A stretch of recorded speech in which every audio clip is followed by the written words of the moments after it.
हे दोस्तों, स्वागत है आपका ड्रैगन बॉल सुपर की एक न्यू वीडियो में। तो यार इस वीडियो में हम करने वाले हैं ड्रैगन बॉल सुपर की एपिसोड 87 का एक्सप्लेनेशन। तो वीडियो शुरू करने से पहले अगर आपने इससे पहले की एपिसोड नहीं देखी तो जल्दी से जाकर देख लें, लिंक मैंने डिस्क्रिप्शन में दे दिया है।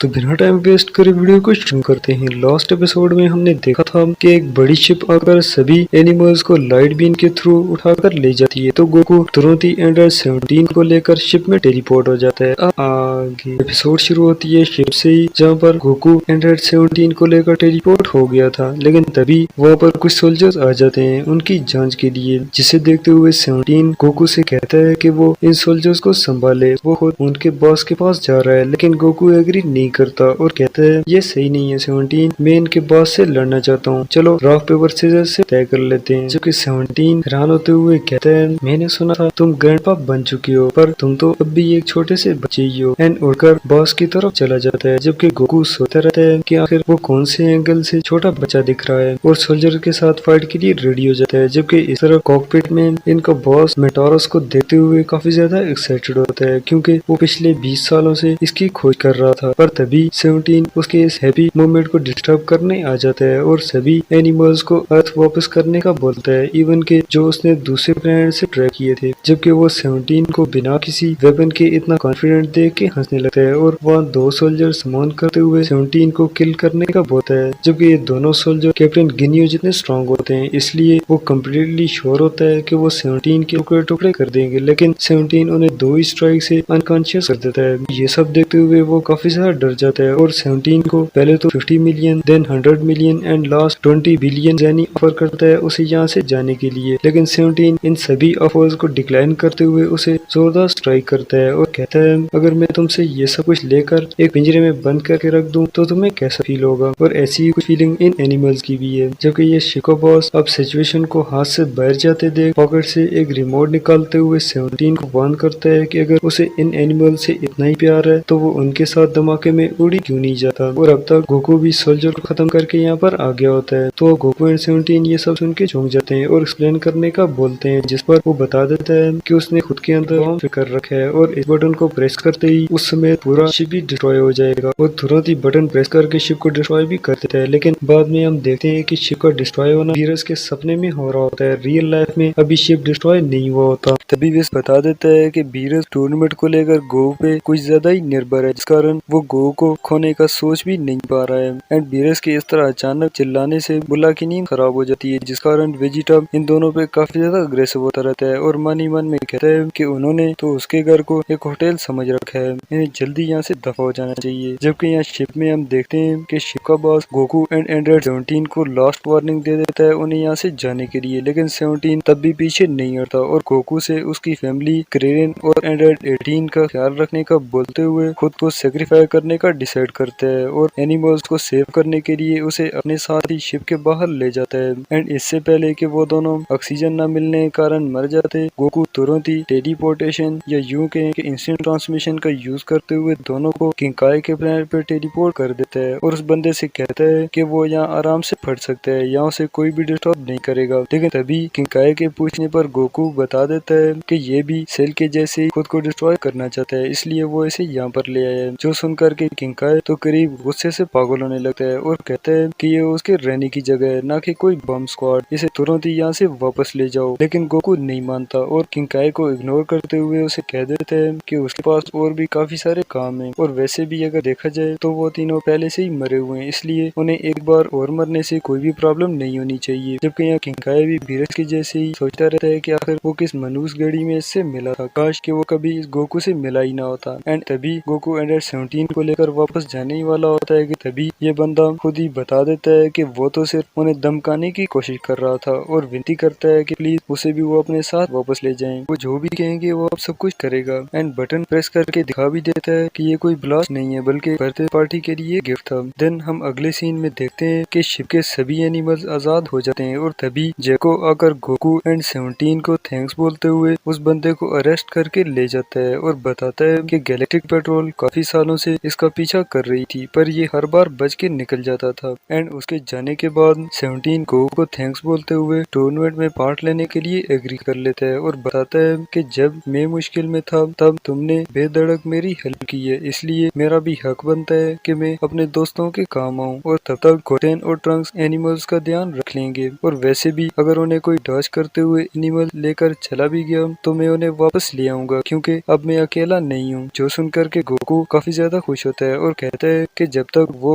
और एंड्रॉइड 18 रिंग आउट नहीं होंगे यूनिवर्स 7 का हारना तो नामुमकिन है, क्योंकि उन दोनों के पास अनलिमिटेड स्टेमिना जो है। जबकि इस टाइम तक गोहान पिक्लो को टूर्नामेंट ऑफ पावर के बारे में सब कुछ बता देता है और पिक्लो से रिक्वेस्ट करता है कि वो उसे फिर से पहले के जैसे ट्रेन करें, जिसके लिए पिक्लो एग्री हो जाता है। और फाइट के स्टार्टिंग में ही वो गोहान को ओवर पावर करने लगता है, जिसके बाद गोहान सुपर सैयन 2 में टर्न हो जाता है, लेकिन तब भी वो पिक्लो की स्ट्रेंथ को मैच नहीं कर पाता और हैरान होते हुए पिक्लो से पूछता है कि वो इतना ताकतवर कब से बन गया, जिसका रिप्लाई करते हुए पिक्लो बता देता है कि जब गोहान स्टडी और करियर को लेकर बिजी था तब पिक्लो सिर्फ और सिर्फ ट्रेनिंग पे ही ध्यान देता रहा है। एंड कुछ और समय फाइट करने के बाद गोहान पिक्लो के आगे ज्यादा समय तक नहीं टिक पाता और अनकॉन्शियस हो जाता है, लेकिन पिक्लो भी बिना कुछ दया दिखाए की अटैक करते हुए उसके हर्ट को फिर से रिवाइव कर देता है और उसे रियलाइज करवाता है कि ये उसकी रियल पावर नहीं है, उसे फिर से उस पावर को जगाना होगा जो उसने माजिन बू के अगेंस्ट यूज की थी। जो सुनकर के गोहान काफी समय तक पावर अप करता रहता है, लेकिन अल्टीमेट फॉर्म को अचीव नहीं कर पाता। जबकि इसी बीच पिक्लो उसे मोटिवेट करते हुए कोशिश जारी रखने को बोलता है। जबकि इस तरफ बीरज इन सभी को एंजॉय करते देख जेलस होता रहता है, तो वो बुल्मा को भी यूनिवर्सेस के इरेज होने वाली स्टोरी बताने का डिसाइड करता है ताकि वो भी चिंतित हो। लेकिन तभी वे बीरज को वार्न करते हुए उसे फ्यूचर दिखाता है कि अगर बुल्मा को बता दिया तो क्या होगा। और हम देखते हैं कि बीरज ने बुल्मा को सब कुछ बता दिया होता है, जिस कारण बुल्मा उल्टा बीरज पे ही काफी ज्यादा चिल्लाती है, ये कहते हुए कि उसने गोकू को ये सब करने से रोका क्यों नहीं था, उसे शर्म आनी चाहिए, खुद को एक डिस्ट्रॉयर कहते हुए जो एक सैन को भी नहीं रोक पाया। एंड ये सब सोचने के बाद बीरज बुल्मा को कुछ भी बताने का डिसीजन वापस ले लेता है। जबकि यहाँ पर एंड्रॉइड 18 क्रेन को ट्रेन कर रही होती है, जिसे देख उनके नाइबर काफी ज्यादा डर जाते हैं और कहते हैं माना के हर पति पत्नी में झगड़े होते रहते हैं, पर ये लोग तो एक दूसरे को जान से मारने की कोशिश कर रहे हैं। देन सीन शिफ्ट होता है गोहान के ऊपर, जहाँ वो काफी समय कोशिश करने के बाद एट लास्ट उसकी अल्टीमेट फॉर्म को अचीव करने में सफल हो जाता है, जिससे गोहान की शक्ति सुपर सैयन 3 के इक्वल हो जाती है। एंड यहाँ पर ही डीबीएस की एपिसोड 87 खत्म होती है। आगे की स्टोरी नेक्स्ट एपिसोड में।